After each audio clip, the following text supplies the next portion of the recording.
I appreciate you returning for another episode of Practical Stoicism. In my previous episode, we started our delve into the meditations of Marcus Aurelius. We started with Book 2, skipping Book 1 because it doesn't provide a lot of value for our purposes. It's about 1,000 words of Marcus expressing gratitude to the key people in his life. And we talked through the utility of seeing yourself in others when considering how you will react to their poor or otherwise undesirable behavior.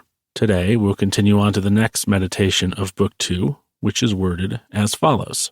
Whatever this is that I am, it is flesh and a little spirit and an intelligence. Throw away your books. Stop letting yourself be distracted. That is not allowed. Instead, as if you were dying right now, despise your flesh.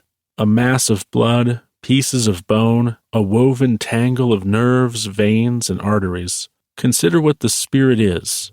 Air, and never the same air, but vomited out and gulped in again every instant. Finally, the intelligence. Think of it this way. You are an old man. Stop allowing your mind to be a slave, to be jerked about by selfish impulses, to kick against fate and the present, and to mistrust the future. It's going to take a little bit of work to get through this one, so make sure you're in the right headspace to pay attention here. If you've got to come back when you're not distracted or in the middle of something, that's preferable because there are important thoughts in this meditation, and it would be better if you did not miss truly hearing them.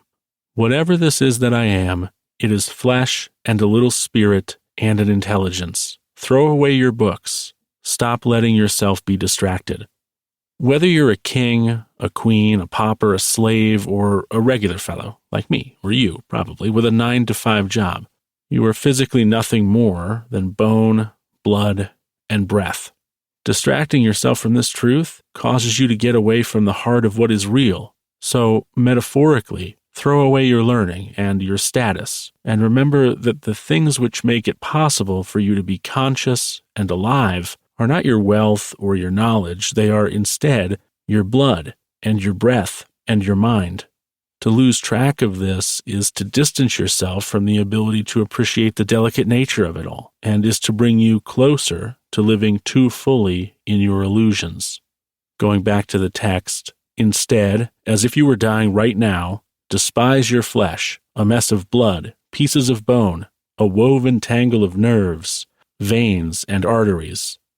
Imagine right now you're on your deathbed and you're dying. You're despising your body for letting you down, for its limitations, for its mortality. In imagining your death, know also that it will come, that there is no doubt of that the thing which enables you to exist is a thing that will give out on you sooner or later. And keep this in your mind, because it is never not true. Consider what the spirit is, air, and never the same air, but vomited out and gulped in again every instant. So now turn your mind to the idea of spirit, or sentience, or awareness. It really doesn't matter what you want to call it. Is it not animated by the breath? Is it not the very air that you breathe, which is the fuel for your ongoing existence? Wouldn't the slightest interruption to your breathing cycle pose a threat to your ability to go on? And so here again, we consider the delicate nature of this body of ours, of this life of ours. Stop allowing your mind to be a slave, to be jerked about by selfish impulses, to kick against fate and the present, and to mistrust the future. Many people mistake the concept of freedom for the ability to do whatever one wants. But this is, in my experience anyway, untrue. The ability to do anything one wants is chaos. It's not freedom, or else there is really no difference between the two. Freedom, perhaps counterintuitively, requires restraint and comes with effort. A freewheeling mind is not free. It is simply chaotic and unconstrained. It is radical and unpredictable in the way it behaves, and when a mind is not focused or controlled, it cannot be used to accomplish those things which its owner desires to accomplish. The freedom of self is the same. If your mind is undisciplined or uncontrolled, then you are a slave to it.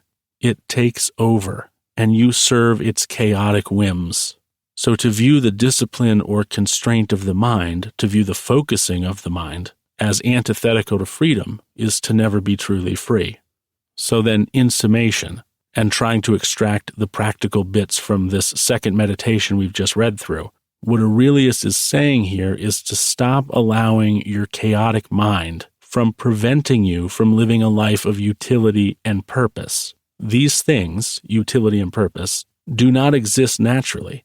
They must be created, and a chaotic mind will never produce them. If that's your mind, then on your deathbed, you will despise your mortality, you will have regrets, and you will be out of time to do anything about it.